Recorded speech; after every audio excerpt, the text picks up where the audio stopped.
Some fresh squeezed orange juice. A little lime juice. Sprinkling of sugar. Some mineral water to top that off. Okay, grab a straw there.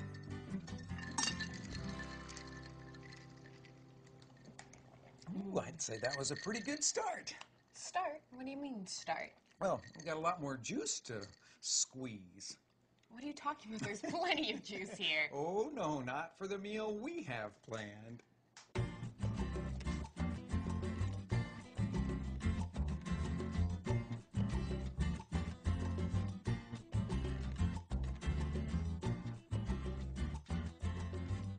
It's one of our favorite summertime drinks, naranjada. Sort of Yucatan-style orangeade, but they oftentimes make it with the naranja agria, the sour orange. These things are as sour as a lemon is. So when we're making naranjadas with sweet oranges in our house, we like to give it a little douse of fresh squeezed lime juice just to bring back that Yucatan-style punch. Now, these things are amazing because they have this really incredibly aromatic rind on them that's oftentimes used to make marmalade with. So what am I squeezing all this juice for? Oh, well, I thought we would just stay in that Yucatan citrus groove and make a big pot of sopa de lima. Yucatan citrus groove? Of course, in Yucatan, they don't just have citrus in sweet things. They love to add a tang to all kinds of savory dishes. Never fails to make your mouth water. When's dinner? As soon as we finish squeezing all these limes.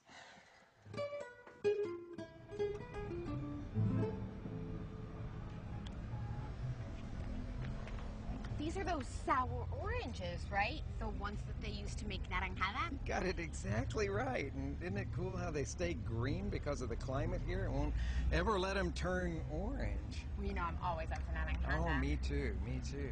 Or we can make limonada. They've certainly got plenty of limes here. They got tons of limes, but you were pointing to the limas. Lime, lima, English, Spanish, big difference. Well, actually, here it is a big difference because remember that in Spanish, lime is limon. Yeah, and everyone thinks that those are the lemons. That's right. Those yellow lemons don't even really exist here in Mexico. Well, if limon is lime, then what are limas? Okay, think about it sort of like a family tree. Now, well, you know, it'd be better if I just show it to you this way.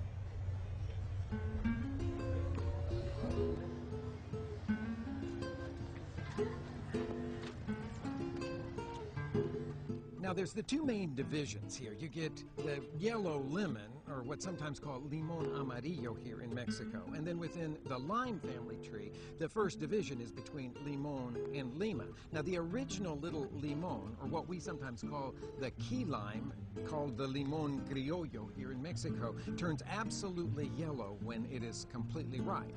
Then on the other side, you've got the grocery store limes, sometimes called the Persian limes or the Tahitian limes. Now, in the lima division, very aromatic, you have a division between sour and sweet. The sour ones are the ones that they use here in the Yucatan so much, and the lima dulces you find over near Guadalajara. You ask a simple question. Well, at least you know what limas are now. Yeah, but what do you do with them? Well, since you asked. Give me that.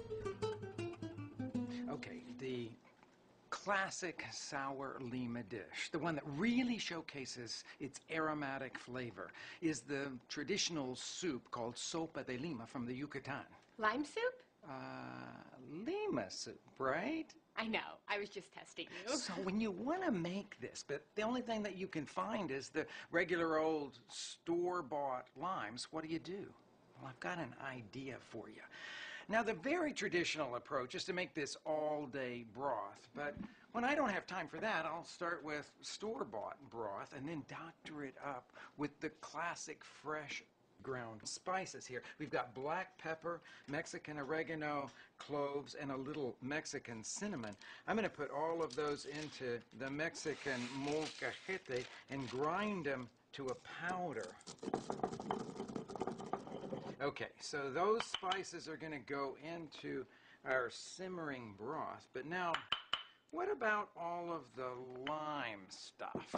Hey, Lainey, could you pass me the sliced limes? Thanks. And if you could just start cutting up the tortillas down there. We're going to fry them for the crispy garnish.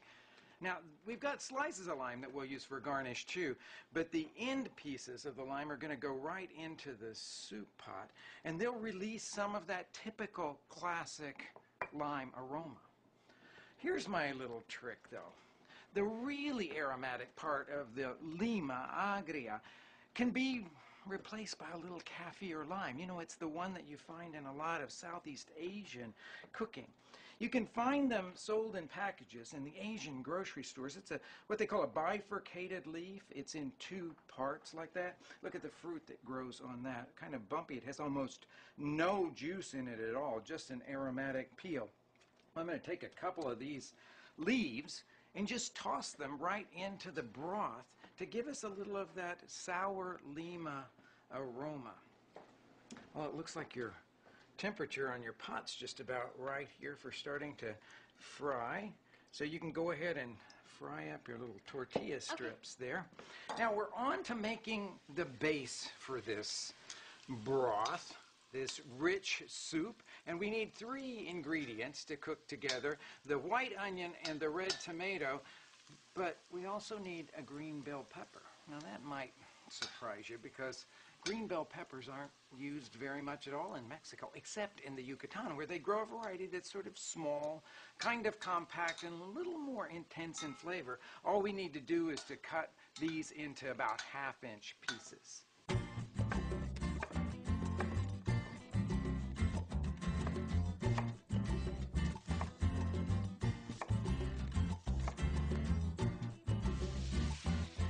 All the vegetables go into the pot where Lainey fried the tortilla strips. I poured out most of the oil before we started, and you stir them around for a few minutes until they soften nicely.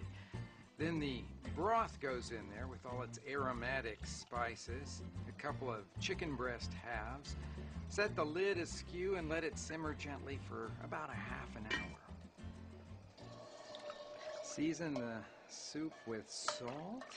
Let me give you a hand there, shredding the chicken for the garnish. You're right, this all does smell delicious. And you know what? This is only the soup course. Okay, now you go get the avocados, and I'll look for other things for the salad. Okay. Oh, hola, señora, ¿cómo estás? Bien, mamita, bien. Gracias a Dios. ¿Puedes decirme un poquito de todo de estos aguacates? Mira, ese 10 pesos cuesta. Este es Juárez.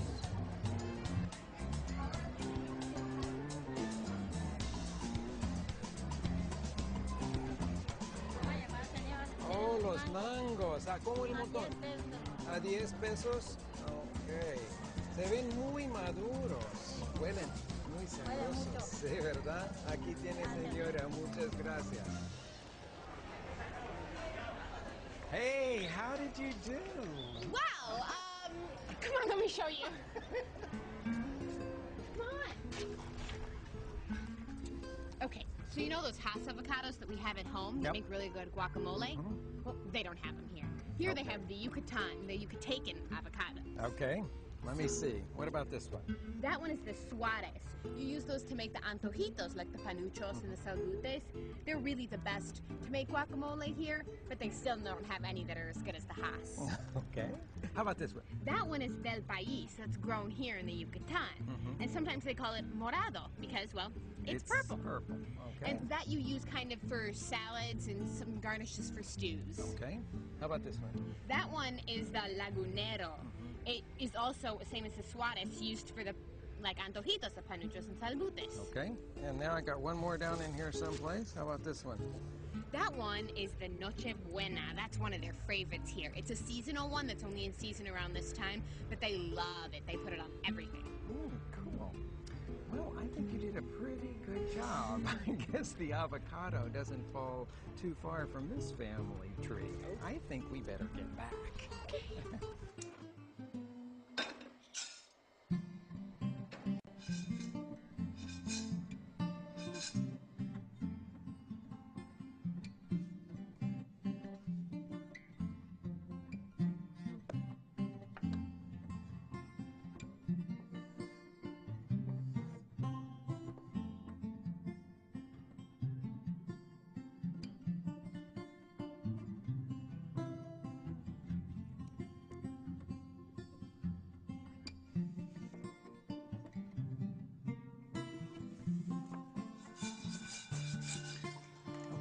put about a third of those pumpkin seeds into the blender, the rest of them over here to use as a garnish for the salad. Lenny, I think that we're just about finished with all the prep work. I sliced the avocados and the mango, toasted the pumpkin seeds.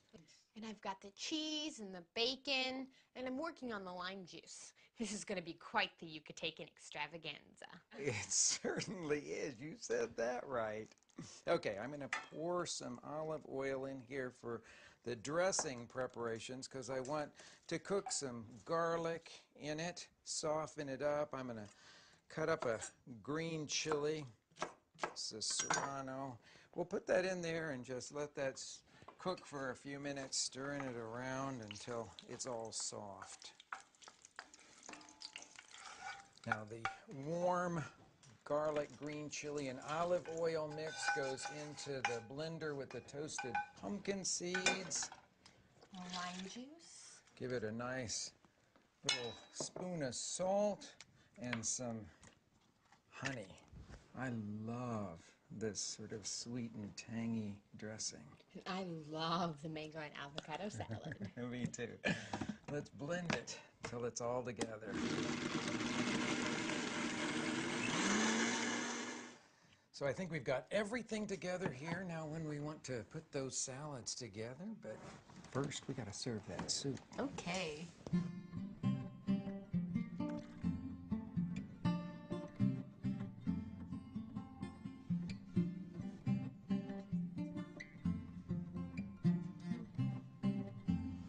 Let's eat. Okay.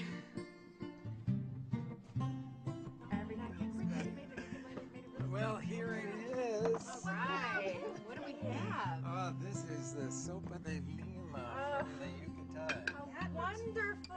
That's beautiful. Fabulous. God, I love it. Thank you so much for You're inviting very, me. very welcome. Did you help make it? I did. Are you kidding? It would have been a shout out. The one that was on North Campus. I think it came So out what do you pretty think? good. What do you think? Cheers and welcome. Thank you so much for inviting me. I really appreciate it. It's so great to be you guys when we were sweet mates and meet.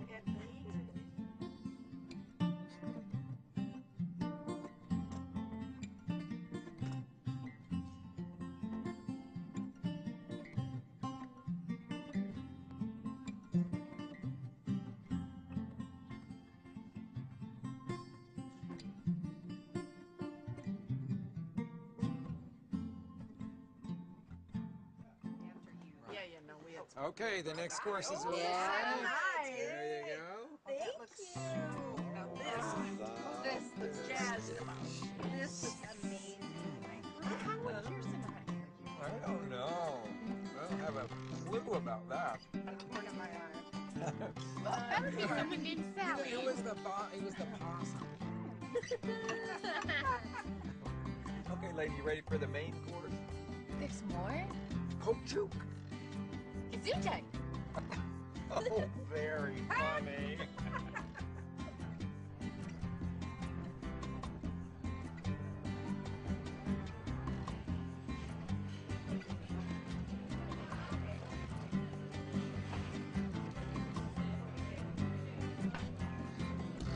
Oh, here it comes.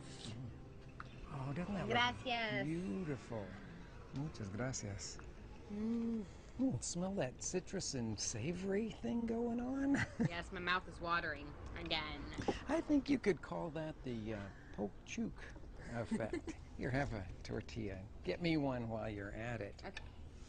You know, poke chook has become one of the most popular dishes in the Yucatan, and it's never better than when you have it at Tutul Shu in Mani.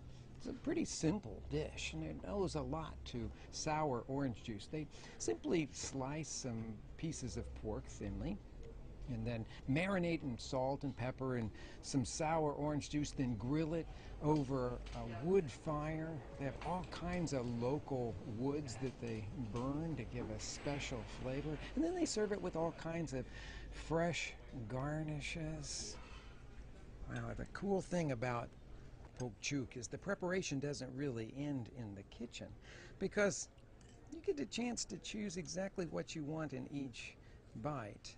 And of course, it's even better because it's all wrapped in those fabulous homemade tortillas done the Yucatan style, where the women pat them out. They used to do it on banana leaves. Now they do it on the little pieces of plastic, and then they bake them over wood-fired griddle. This was made out of rolled steel, and it's whitewashed with a little mineral lime. A couple of turns on there, and they're tender and crispy and just wonderful.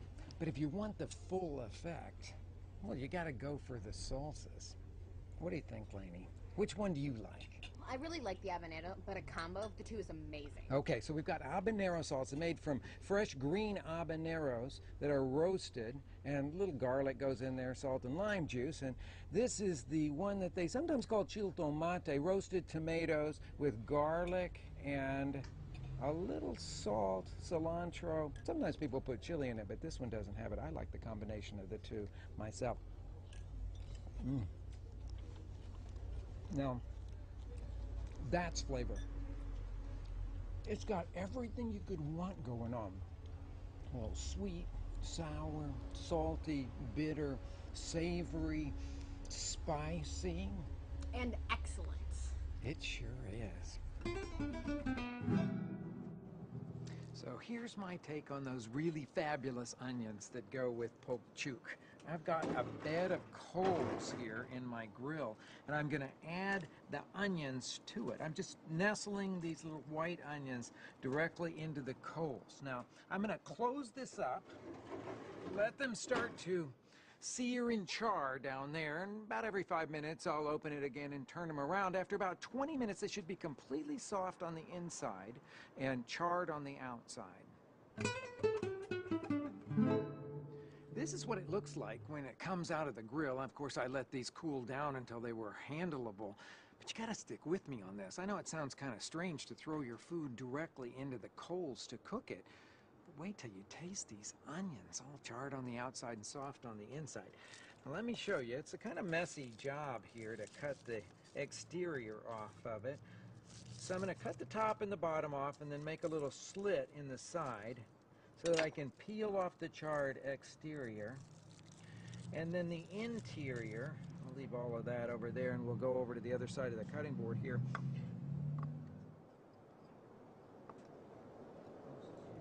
And I'll cut it into roughly 1/2-inch pieces. It's a little slippery, but I think we can make some nice looking pieces out of this. Now once these are cut, that little slippery piece in the middle there, and we get these into the bowl here, we've got 3 more to chop. Okay, the onions get seasoned with a little bit of sour orange juice or some lime juice. I'll put a few tablespoons of it on there. These are great if you let them sit for a little while to absorb that tanginess, and I'll tell you, they're even good tomorrow or the next day. Then I'll just stir those up a little bit, and we're on to preparing the meat for the poke chook. Now, it's pork, of course, but not a cut that a lot of people really know much about. This would be like a pork steak here. And these you want to be only about 1/4 of an inch thick. If you can't find those at your local supermarket, you might want to ask the butcher to do something special for you. They can be cut from the leg. They could also be cut from the upper portion of the shoulder. Now I've put a piece of heavy plastic down, another one on top, and I'm going to pound it until it's quite thin. I want it to be about half of the thickness that it is right now. With a heavy mallet like this one, that won't take much time at all. So I'm going to unmold it from the plastic. It's a little bit like a tortilla, and over in this container here, we're going to start marinating the pieces that we'll be grilling. I'll just put a little bit of lime juice on it, a little sprinkling of salt, and how about a few grinds of fresh pepper. And all 4 portions get prepared like that, and we'll be ready for all the final preparations before grilling. Now I'm going going to refrigerate the pork until we're ready to grill, but you got to remember no more than an hour with all that lime juice that's in there. Hey, what can I do to help? Oh, good. I'm so glad you're here. Grab a cutting board because we've got to slice up some cabbage, tomatoes, avocado. Pick what you want to do. Avocado first. Okay, get the cutting board. Okay.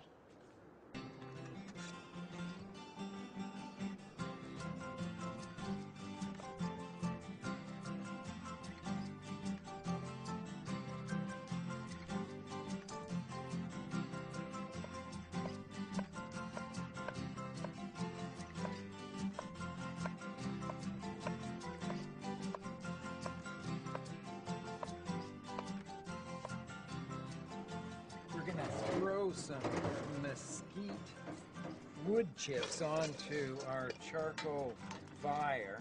They'll start to smoke immediately, giving a beautiful flavor to the grill. Open this up. We've got a hot grilling surface. I brushed a little oil on the meat, and now I'm just going to lay it right down onto the grill grates. It'll only take a couple of minutes per side, and that pork will be seared and beautiful and cooked all the way through.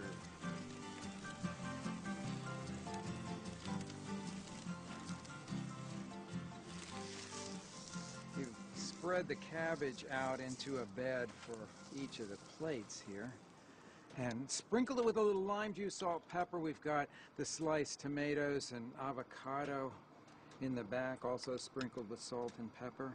Remember those delicious onions, grill roasted, lime marinated. How about a sprig of cilantro to just lay over the top of it?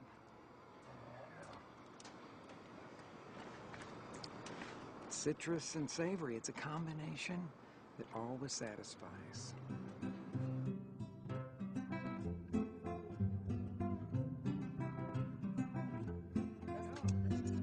Oh, I love these onions. Really good. These are the ones that were in the grill, right? That was so gracious of you. Thank The grill for you. Right. Oh my God.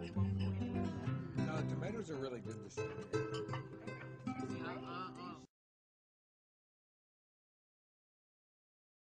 For the meal we have planned.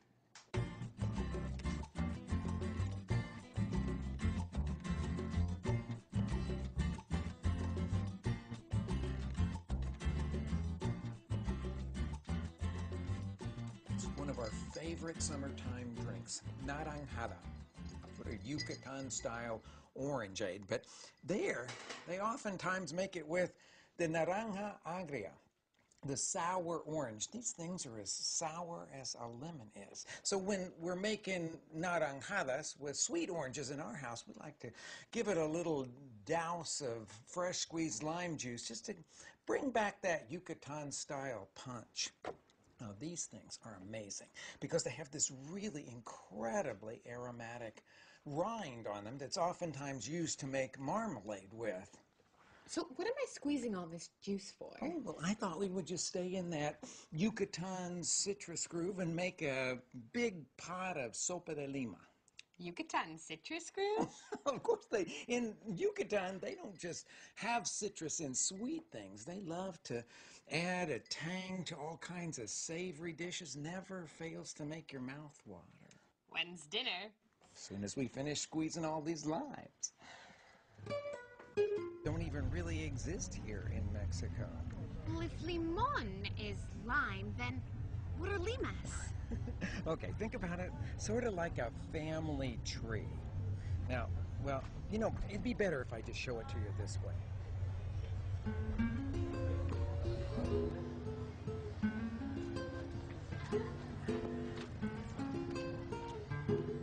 Now, there's the two main divisions here. You get the yellow lemon, or what's sometimes called limon amarillo here in Mexico. And then within the lime family tree, the first division is between limon and lima. Now, the original little limon, or what we sometimes call the key lime,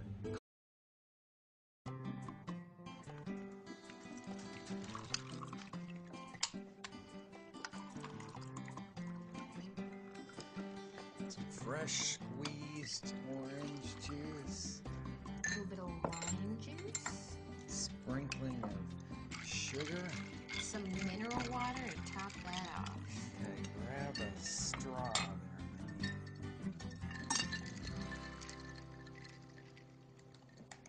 Ooh, I'd say that was a pretty good start. Start? What do you mean, start? Well, we got a lot more juice to squeeze. What are you talking about? There's plenty of juice here. Oh, no, not.